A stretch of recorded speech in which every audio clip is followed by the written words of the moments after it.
को शुरू करेंगे।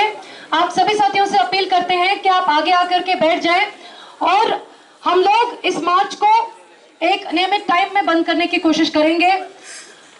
आप लोग जानते हैं कि आजकल हमारे कैंपस में न्यू एडमिशंस चल रहे हैं। जिस वक्त न्यू एडमिशंस चल रहे हैं उस वक्त हम लोग कोशिश करते हैं कि सभी पेरेंट्स को हम लोग ये बताएं कि जेएनयू एक सेफ कैंपस है, जेएनयू एक अच्छा कैंपस है, जेएनयू एक बढ़िया पढ़ाई करने की जगह है, जेएनयू साइंटिफिक रिसर्च के लिए एक बहुत अच्छा लर्निंग इंस्टीट्यूशन है। लेकिन उस वक्त हमारे बीच में एक ऑर्गेनाइजेशन है जिसका नाम है एबीवीपी, जो एक बुकलेट सर्कुलेट करता है जेएनयू का सच, और ना सिर्फ बुकलेट सर्कुलेट करता है, उसके एक्टिविस्ट आकर के नए स्टूडेंट्स से कहते हैं कि यहाँ पर पाकिस्तान जिंदाबाद के नारे लगते हैं। उसके एक्टिविस्ट पेरेंट्स से जाकर के कहते हैं कि यहाँ पर पाकिस्तान जिंदाबाद के नारे लगते हैं। यहाँ पढ़ाई वढ़ाई नहीं होती, यहाँ तो यही सब कुछ होता है। और आप जानते हैं हमारे इंस्टीट्यूशन को बदनाम करने के लिए, हमारे इंस्टीट्यूशन को गवर्नमेंट स्कैनर में लाने के लिए जो एक संगठन रिस्पॉन्सिबल है, वही संगठन आज हमारे इस मार्च में अपने 2 चुटपुट एक्टिविस्ट्स को भेजता है और वो सबसे लास्ट में खड़े रहते हैं, लेकिन फिर भी पहचाने जाते हैं क्योंकि अपने हाव भाव से पता चल जाता है कि वो संघी है, उनकी मेंटालिटी से पता चल जाता है कि वो संघी है। वो जिस तरह के बिहेवियर से मार्च में मौजूद रहता है उससे पता चल जाता है कि वो संघी है। हर कोशिश की जाती है उसको डिसरप्ट करने की। आज यहाँ पर पुलिस के साथी खड़े हुए हैं, हमें बहुत खुशी है कि पुलिस के कुछ आला अफसर यहाँ पर खड़े हुए हैं जिनको आज जेएनयू की बात सुनने का मौका मिलेगा, आज हमारी बात सुनने का मौका मिलेगा। आप लोग सुनते हैं मॉफ्ड वीडियो के जरिए, जी न्यूज के जरिए और टाइम्स नाउ के जरिए, लेकिन आज सरकारी कैमरा से रिकॉर्डिंग कर रहे हैं तो सुन लीजिए। आप लोगों ने बार बार ये पोर्ट्रे करने की कोशिश की कि कश्मीरी स्टूडेंट यहाँ पर किस तरह से आते हैं। जैसे हमारी प्रोफेसर अमिता सिंह ने कहा कि कश्मीरी इन्फिल्ट्रेंट्स हैं, वो इन्फिल्ट्रेट करके आए हैं। वो कहते हैं कि नॉर्थ ईस्ट के स्टूडेंट इन्फिल्ट्रेट करके आए हैं। इन्फिल्ट्रेट बॉर्डर को किया जाता है। अगर आप अमिता सिंह, अगर दिल्ली पुलिस, अगर एमएचए जिसको वो डोसियर दिया गया था जिसमें ये बातें कही गई थी, अगर वो लोग मानते हैं कि कश्मीर इंटेग्रल पार्ट है, तो पहले तो आप ये बताइए कि इन्फिल्ट्रेशन कैसे हुआ। और अगर आप नहीं मानते हैं इंटेग्रल पार्ट है तो उस पर बात कीजिए। अगर आप मानते हैं कि वहां पर किलिंग होना और यहाँ पर किलिंग होने में अंतर है तो कश्मीर पर बात कीजिए। अगर आप मानते हैं कि वहां पर रेप होना और यहाँ पर रेप होने में अंतर है तो कश्मीर पर बात कीजिए। लेकिन आप बात करते हैं सिर्फ बंदूक की नोक से, आप बात करते हैं ऐसे मीडिया चैनल से जिनको मीडिया चैनल बोलने में शर्म आता है, जो दलाली के अड्डे हैं मोदी सरकार के, जी न्यूज और टाइम्स नाउ और न्यूज एक्स जैसे। आप लोगों ने देखा पिछले दिनों में एक बाइनरी क्रिएट करके हमारे सामने रखी गई, बुरहान वानी और शाह फैसल। कहा गया एक गुड कश्मीरी है, एक बैड कश्मीरी है, एक अच्छा है, एक खराब है। देखिए शाह फैसल ने भी मिलिटेंसी देखा, उन्होंने भी अपने घर पर बुरे हालात देखे, लेकिन वो तो आतंकवादी नहीं बने, वो तो आईएएस अफसर बने। लेकिन वही शाह फैसल का स्टेटमेंट आता है जिसको जी न्यूज और टाइम्स नाउ चलाता नहीं है। शाह फैसल कहते हैं कि आपने जो ये सब चला रखा है, अगर ये सब चलता रहा तो मैं रिजाइन करूंगा। अब अगर अर्नब गोस्वामी में हिम्मत है तो करे शाह फैसल का इंटरव्यू, अब अगर सुधीर चौधरी में हिम्मत है तो करे शाह फैसल का इंटरव्यू।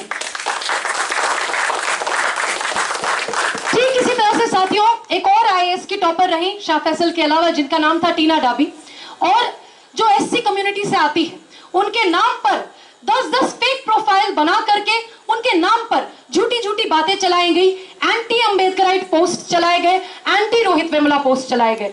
लेकिन उसके बाद टीना डाबी पब्लिक अपीयरेंस करती है और वो कहती है कि मैं जो कुछ भी हूं मैं अंबेडकर की वजह से हूं, मैं डॉक्टर अंबेडकर के बिना आज यहाँ पे नहीं होती। लेकिन उसको नहीं चलाया जाता। सरकारी प्रोपेगेंडा का ये हाल है कि कश्मीर में रहते हुए भी आज तक 2010 तक एक पूरी जनरेशन ऐसे बड़ी हुई, ऐसे उसकी परवरिश हुई कि उसको लगा कि सब कुछ नॉर्मल है।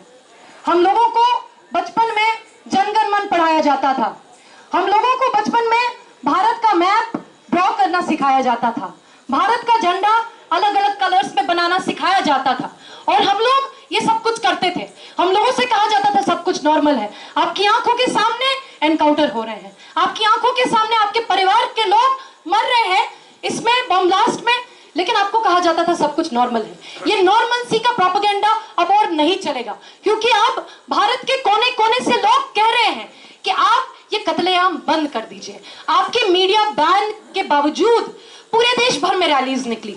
बिहार में रैली निकली, उस पर पुलिस ने वायलेंस किया। कोलकाता में एक बहुत बड़ी रैली सक्सेसफुली निकाली गई। जंतर मंतर पे जब हम लोग रैली कर रहे थे, जंतर मंतर पे जब हम लोग का प्रोटेस्ट चल रहा था, उस वक्त एसएचओ से लेकर डीसीपी तक सब लोग कहते हैं आपकी प्रोटेस्ट की परमिशन नहीं है। लेकिन जब हम पूछते हैं कि परमिशन क्यों नहीं है, उनके पास कोई भी सस्टेनेबल जवाब नहीं होता है। वो कहते हैं अंडरटेकिंग दीजिए। लेकिन ये डिस्क्रिमिनेटरी एटीट्यूड क्यों? हम लोग हर चीज पर प्रोटेस्ट करते हैं। जेएनयू इसी बात के लिए बदनाम है कि हर चीज पर प्रोटेस्ट करता है। कभी न्यूक्लियर एनर्जी पर, कभी रोहित वेमुला के इशू पर, कभी फेलोशिप के मामले पर, कभी इजराइल फलस्तीन पर, लेकिन कभी हमसे अंडरटेकिंग नहीं लिया जाता। लेकिन आप इजराइल फलस्तीन से ज्यादा एलियनेटेड, इजराइल फलस्तीन से ज्यादा दूर आप कश्मीर को समझते हैं, क्योंकि आप सिर्फ और सिर्फ कश्मीर के क्वेश्चन पर किए गए प्रोटेस्ट पर हमसे अंडरटेकिंग लेते हैं। अपने अंदर इंट्रोस्पेक्ट कीजिए, अपने आप से पूछिए कि कौन अलगाव पैदा कर रहा है। आप मीडिया को बैन करते हैं। कश्मीर टाइम्स के अखबार को, ग्रेटर कश्मीर के ऑफिस को पूरा रेड किया जाता है, इंटरनेट को बैन किया जाता है, और उसके बाद इंटरनेट बैन करके राजनाथ सिंह ट्वीट करते हैं कश्मीर की जनता आप शांति बरकरार रखिए। ट्विटर पर लिखते हैं, अपना मजाक बनाते हैं, जैसे पहले एक बार अपना मजाक बना चुके हैं। हाफिज सईद के फेक ट्विटर को ट्वीट करके अपना मजाक बना चुके हैं होम मिनिस्टर साहब सो कॉल्ड। आज फिर से अपना एक बार मजाक बनाते हैं, कश्मीर में इंटरनेट बैन करके ट्वीट करते हैं, कश्मीरी लोगों को कहते हैं कि आप लोग शांति बरकरार रखिए। सिर्फ इतना ही नहीं, कोई कोई जिले में, बारामूला डिस्ट्रिक्ट में प्रीपेड और पोस्टपेड तो दूर की बात है, प्रीपेड और पोस्टपेड तो पूरी वैली में बंद थे, बारामूला जिले में लैंडलाइन को भी बंद किया जाता है। और आप लोग देखते हैं किस तरह से फेसबुक पर आरएसएस का जो पूरा मशीनरी है वो इस किलिंग्स को जस्टिफाई करने में लगा हुआ है। ऐसी किलिंग्स जिसको आर्मी खुद जस्टिफाई नहीं कर पा रही। आर्मी का बयान काजीगुंड किलिंग्स पर पढ़िए, उसके बाद हमसे कश्मीर पर बात कीजिए। आर्मी काजीगुंड किलिंग्स को रिग्रेट करती है, लेकिन संघी फेसबुक पर उस पे स्माइली बनाकर कहते हैं काजीगुंड में किलिंग्स हुआ, बहुत अच्छा हुआ। आप शर्म कीजिए, आप तो जिस चीज को आर्मी खुद जस्टिफाई नहीं कर पा रही है, आप उसको जस्टिफाई कर रहे हैं। एबीवीपी का हैदराबाद सेंट्रल यूनिवर्सिटी का यूनिट कहता है कश्मीरी जनता पर बहुत जुल्म हो रहा है। आर्मी की एक्सेसेस को हम लोग कंडेम करते हैं। आप लोगों को शायद आश्चर्य होगा ये बात सुनकर, क्योंकि अभी अभी हैदराबाद सेंट्रल यूनिवर्सिटी में एक पंजाबी लड़के को कश्मीरी समझ के पीटा गया। लेकिन वही एबीवीपी का जो एचसीयू यूनिट है, वही एचसीयू का जो एबीवीपी यूनिट है, वो कश्मीर की किलिंग्स को कंडेम करता है। ये जो लेटेस्ट किलिंग्स है इसको कंडेम करता है। इस वक्त में हमें सोचना पड़ेगा कि कौन सी चीज मजबूर होती है आर्मी को और एबीवीपी को इन किलिंग्स को कंडेम करने पर। बात दरअसल ये है कि कश्मीर में जिस चीज को हमेशा ऐसे डिसमिस करके बोला जाता है कि ये तो आतंकवाद है, ये तो टेररिज्म है, एक्चुअली में टेररिज्म है नहीं। इस वक्त लाखों लाखों लोग सड़कों पर आ रहे हैं, अपनी आवाज उठा रहे हैं। वो लोग निहत्थे हैं, वो लोग मजलूम है, उनके पास में कुछ भी नहीं। वो लोग अब बस अपने जिस्म के साथ में फाइट कर रहे हैं। उनके पास ना बंदूक है, उनके पास ना पत्थर है, उनके पास ना आपके सरकारी खिलौने हैं, पैलेट गन जैसे, जिससे आप हमारी बॉडीज पर एक्सपेरिमेंट करते हैं, वो उनके पास में नहीं है। But they are fighting with their bodies, they are fighting with their entire existence. They are children, they are women, they are old people. You cannot call them terrorists, you cannot sustainably call them terrorists. आप जितना इस issue को ignore करेंगे और बोलेंगे ये तो terrorist problem है, टेररिस्ट प्रॉब्लम है, आप खुद प्रॉब्लम में आ जाएंगे। आप खुद प्रॉब्लम में आ जाएंगे, क्योंकि दुनिया देख रही है। आप जगह जगह से चैनल बंद कर लीजिए, लेकिन कोई ना कोई इंफॉर्मेशन आती है और उस इंफॉर्मेशन को लोग इस वक्त शेयर कर रहे हैं। लोग जगह जगह से, पूरे हिंदुस्तान से उठ करके बोल रहे हैं, not in our name, not for our sake. आप लोगों को पता होगा कि पूरे देश भर में इस चीज पर रैलीज हुई, तमिलनाडु में रैली हुई, और सब जगह लोगों ने यही कहा कि हमारे नाम पे, हमारी नेशनल सिक्योरिटी के नाम पे ये सब कुछ मत कीजिए, सिविलियंस का कत्लेआम मत कीजिए। और नेशनल सिक्योरिटी की बात करने वाला बीजेपी, जिसकी इस वक्त केंद्र में भी सरकार है और कश्मीर में भी सरकार है, उनसे जरा पूछना चाहते हैं, आप नेशनल सिक्योरिटी के लिए क्या कराते हैं? आप कराते हैं समझौता एक्सप्रेस ब्लास्ट। आप क्या कराते हैं? आप अक्षरधाम पे अटैक करवाते हैं और उसमें मुसलमानों को झूठा फ्रेम करके उसके बाद जब वो बाहर आ जाए उसकी इन्वेस्टिगेशन भी दोबारा नहीं करते हैं। आप जगह जगह करवाते हैं। और सिर्फ इतना ही नहीं, आप नेशनल सिक्योरिटी के लिए क्या करते हैं? भारतीय लोगों की सिक्योरिटी के लिए क्या करते हैं?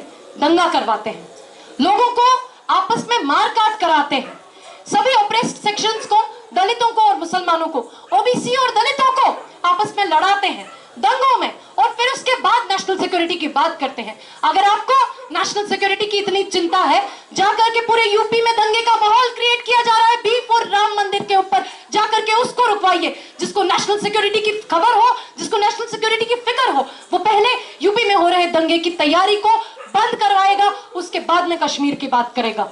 कश्मीर के लोग आज एक पॉलिटिकल सोल्यूशन डिमांड कर रहे हैं, और somehow despite all this misinformation, this demand is resonating throughout the entire country, throughout the entire world, and people are saying Kashmir calls for a political solution. We cannot keep on talking through the gun. बंदूक से अगर आप बात करेंगे, बंदूक से सिर्फ हत्या होती है, बंदूक से सिर्फ कुछ और नहीं होता। हम लोग देखते हैं कि ये जो साइकिल ऑफ किलिंग्स है, ये 2008 में, 2009 में, 2010 में, 2016 में बार बार होता है।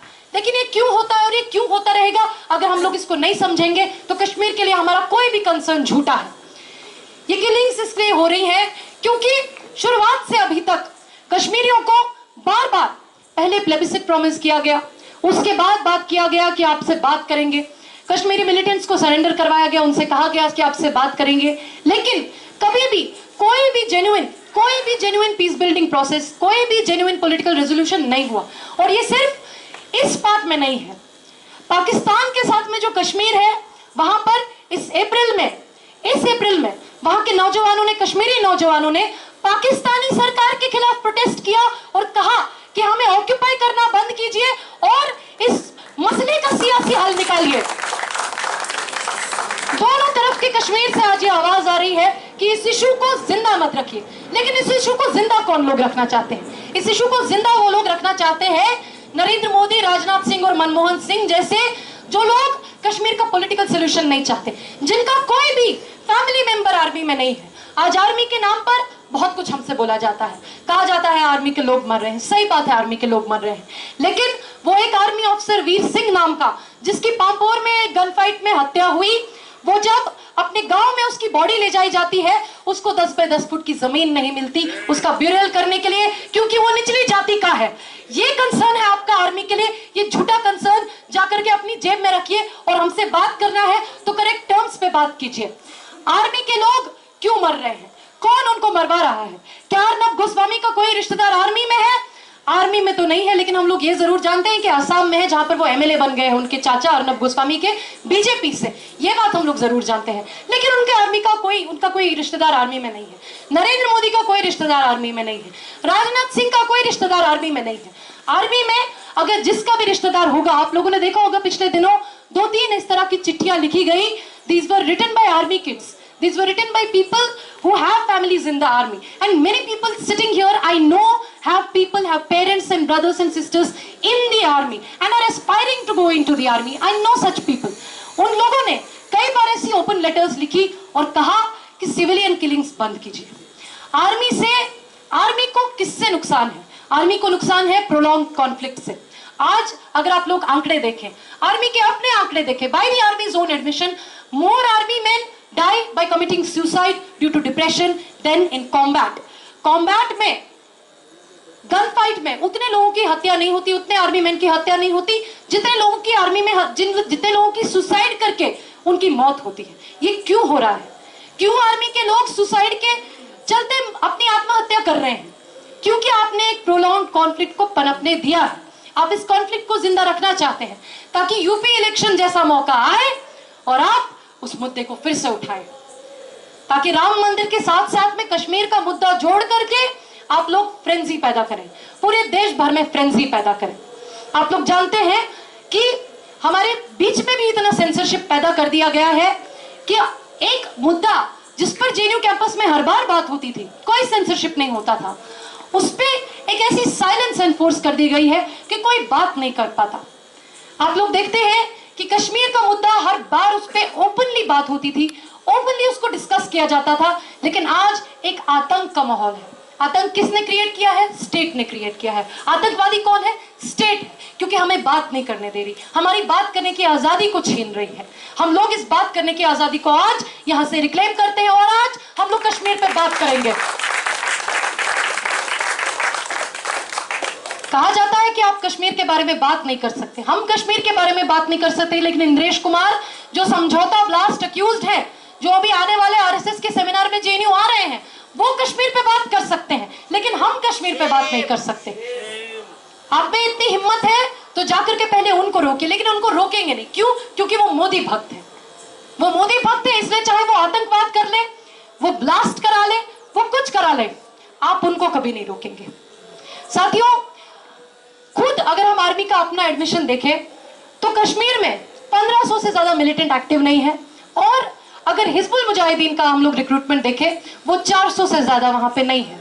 तो क्यों नहीं भारत सरकार एक सिंसियर डायलॉग प्रोसेस स्टार्ट करती है? क्यों हमें हमेशा एक फार्स दिखाया जाता है? पाकिस्तान से कुछ डिप्लोमेट आते हैं, बहुत एक्सपेंसिव बैग लेकर आते हैं, बहुत फैंसी ड्रेस पहनकर आते हैं, और पूरा का पूरा मीडिया अटेंशन इस पे चला जाता है कि पाकिस्तान से आए हुए डिप्लोमेट्स का ड्रेस देखिए, पाकिस्तान से आए हुए डिप्लोमेट्स का मोती का हार देखिए, पाकिस्तान से आए हुए डिप्लोमेट का बैग देखिए, $10,000 का बैग है, कितना महंगा बैग है। और इस पर कोई बात नहीं आती कि वो क्या एजेंडा लेकर आए हैं, इस पर कोई बात नहीं होती कि भारत सरकार क्या एजेंडा लेकर आ रही है।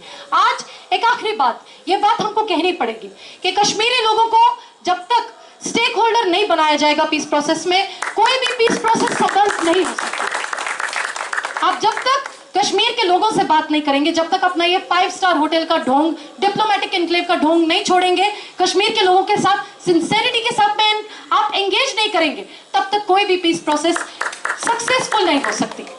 हमारे बीच में आपने देखा होगा, मेस में एक पर्चा आया आज, उसमें कहा जा रहा है कि जेएनयू-एसयू बुरहान वानी पे बात क्यों नहीं करता, जेएनयू-एसयू सेसेशनिस्ट मिलिटेंसी को कंडेम क्यों नहीं करता। हम सब कुछ कर लेंगे, लेकिन आप पहले हमें बोलने का तो मौका दीजिए। जेएनयू-एसयू की तो मुंह पे ही 9 फरवरी के बाद में ताला लगा दिया गया, एक सेंसरशिप में हमें फोर्स कर दिया गया कि आप कश्मीर पर कोई बात नहीं करेंगे, और सेंसरशिप से सिर्फ और सिर्फ मिस इन्फॉर्मेशन फैलती है, सिर्फ और सिर्फ गलत बातें फैलती है।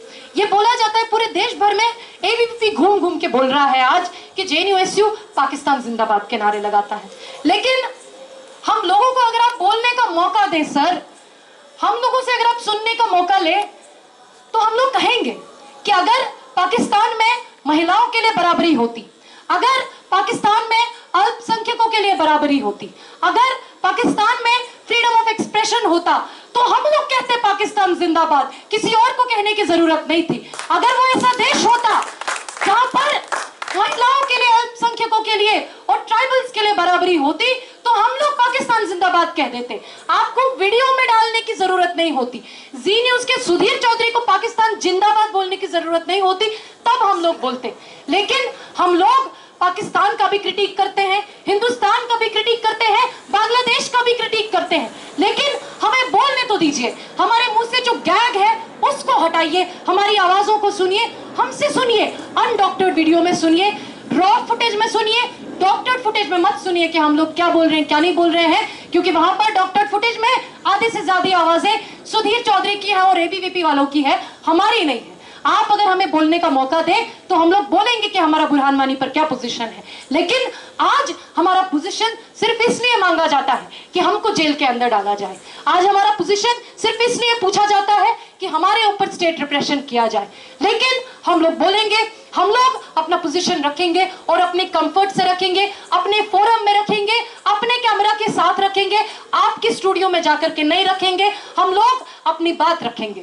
कहा जाता है कि बुरहान वानी आतंकवादी था, सही बात है, उसने हिजबुल मुजाहिदीन ज्वाइन की थी, सही बात है, वो फेसबुक पर अपने बंदूक दिखाता था, हथियार दिखाता था, लेकिन जैसा एक लड़की ने अपने फेसबुक पोस्ट में कहा, उन्होंने कहा कि Burhan Wani was a Facebook terroriser, not a terrorist. क्यों? क्योंकि बुरहान वानी ने कोई हत्या नहीं की, बुरहान वानी को किसी भी ब्लास्ट अक्यूज्ड में कोई भी वो ये नहीं है, बुरहान वानी ने किसी की एब्डक्शन नहीं की, किसी को धमकाया नहीं, कुछ भी नहीं किया। क्या किया? फेसबुक पर हथियार दिखाए, लोगों को रिक्रूट किया। अगर भारत सरकार, अगर पीडीपी सरकार एक 20 साल के लड़के से बात नहीं कर सकती, अगर वो उसको सरेंडर नहीं करवा सकती, उससे बात नहीं, उसके साथ में एंगेज नहीं कर सकती, तो फिर आपका टोटल फेलियर है, आप टोटली फेल हो चुके हैं। वो लड़का अभी से नहीं, बहुत पहले से फेसबुक पर एक्टिव था, लेकिन आपने एक पर्टिकुलर टाइमिंग चूज किया उसको मारने के लिए, और वो कोई एनकाउंटर नहीं था। इस बात को जान लीजिए, वो कोई एनकाउंटर नहीं था क्योंकि बुरहान वानी ने शूट नहीं किया। आपने एक कन्वीनियंट टाइमिंग ढूंढा उसको मारने के लिए। क्या एक बात बताइए, यहाँ पर कई सारे लोग होंगे जो साइबर लॉ में रिसर्च करते होंगे, अगर कोई भी आदमी फेसबुक से कुछ पोस्ट करे, उसको ट्रैक करने में पुलिस को कितना टाइम लगता है? 2 दिन से ज्यादा टाइम नहीं लगता। लेकिन आप ये पूरा टाइम चुप रहते हैं और यूपी इलेक्शन के आते आते आप उसको मार देते हैं, एक फर्जी एनकाउंटर में, ये दिखाने के लिए कि यहाँ पर देखिए कितने सारे अलगाववादी हैं, देखिए कितने सारे लोग उसके जलसे जुलूस पे आएंगे, और यूपी में इसके नाम पर आप वोट की गिनती करते हैं। आप ऐसे ही एक कैरेक्टर और हैं, उनको जानते हैं, उनका नाम आपने सुना होगा, अमित जानी। अमित जानी का आपने नाम सुना होगा। अमित जानी भी आइडियोलॉजिकली बहुत मोटिवेटेड है, संघ से बहुत आइडियोलॉजिकली मोटिवेटेड है। वो खुला फेसबुक पे धमकी देते हैं कि हमारे हथियार माही मांडवी हॉस्टल में पहुंच चुके हैं, वहां पर हमारे लड़के बैठे हुए हैं, अमावस की रात को वो लोग मेस में शूट आउट करेंगे, वो लोग पब्लिक स्पेसेस में शूट आउट करेंगे और उमर खालिद और कन्हैया को मार देंगे। और अमित जानी एक्चुअली में यहाँ पर अपने सिग्नेचर के साथ में एक जेएनयू बाउंड बस में 615 में हथियार रखवाते हैं। क्या अमित जानी को मारा जाता है? क्या उनको आतंकवादी कहा जाता है? क्या साध्वी प्रज्ञा को आतंकवादी कहा जाता है? नहीं कहा जाता। क्या सीमानंद को आतंकवादी कहा जाता है? नहीं कहा जाता। क्या समझौता ब्लास्ट एक्यूज इंद्रेश कुमार को आतंकवादी कहा जाता है? नहीं कहा जाता। अभी तक जी न्यूज कहां है? आज एक 6 पेज का बहुत ग्लॉसी पैम्फलेट हमारे कैंपस में सर्कुलेट हो रहा है, जिसमें लिखा है कि इंद्रेश कुमार जी आ रहे हैं, बड़े बड़े अक्षरों में उनका नाम लिखा है। जी न्यूज कहां है? टाइम्स नाउ कहां है? न्यूज एक्स कहां है? हम लोग पूछना चाहते हैं, लेकिन इस पर वो लोग कुछ नहीं बोलेंगे। आज आप चाहे अरेस्ट कर ले, आप चाहे वीडियो बना ले, आप कुछ कर ले, हम लोग सच बोलने से नहीं चूकेंगे, हम लोग सच बोल के रहेंगे। यही इस कैंपस का ट्रेडिशन है, यही इस कैंपस का पॉलिटिकल रियलिटी है, that we call a spade a spade. साथियों, इतने वक्त तक मुझे सुनने के लिए आप लोगों का शुक्रिया अदा करना चाहते हैं, लेकिन हमारे बीच में कुछ और भी स्पीकर्स हैं, हमारे बीच में कुछ ऑर्गेनाइजेशंस भी हैं जिन्होंने इस मार्च में साथ दिया है, वो भी उनको भी अपनी बात रखने का मौका दिया जाएगा। लेकिन मैं पहले अपने स्पीकर्स को इंट्रोड्यूस कर दूं जो हमारे साथ इस मार्च में सॉलिडेरिटी में आए हैं। आप लोग जानते हैं शुद्धपत सेन गुप्ता जो काफिला में कॉलमनिस्ट है और यहाँ पर काफी समय से आते रहे हैं, हमारे संघर्षों में हमारे साथ में मौजूद रहे हैं। शुद्धपत से मैं पहले रिक्वेस्ट करूंगी कि वो आए और अपनी बात रखें। और उसके बाद हमारे बीच में जेएनके से इंडिपेंडेंट एमएलए साथी इंजीनियर रशीद वहां से चल करके यहाँ आए हैं। और जिस वक्त जेएनयू का पूरा मसला हो रहा था, जिस वक्त जेएनयू पे दमन चल रहा था, उस वक्त साथी इंजीनियर रशीद ने अपनी कंस्टिट्यूएंसी में मार्च निकाला था जेएनयू के सपोर्ट में। हम उनका शुक्रिया अदा करते हैं सपोर्ट के लिए। और मंडे को वो पार्लियामेंट के सामने उन्होंने कहा है कि वो धरना देंगे कश्मीर किलिंग्स पर धरना देने के लिए। वो यहाँ पर आए हैं, वो इंडिपेंडेंटली इलेक्टेड हैं, कई बार से इंडिपेंडेंटली इलेक्ट हो रहे हैं और ह्यूमन राइट्स पे बहुत वोकल हैं। और उसके बाद में जो भी संगठन अपना बात रखना चाहते हैं वो अपना बात रख सकते हैं। आप सभी साथियों से अपील है कि आप यहाँ पे बने रहें जब तक ये सभा कंप्लीट होती है। शुक्रिया। इनकलाब जिंदाबाद।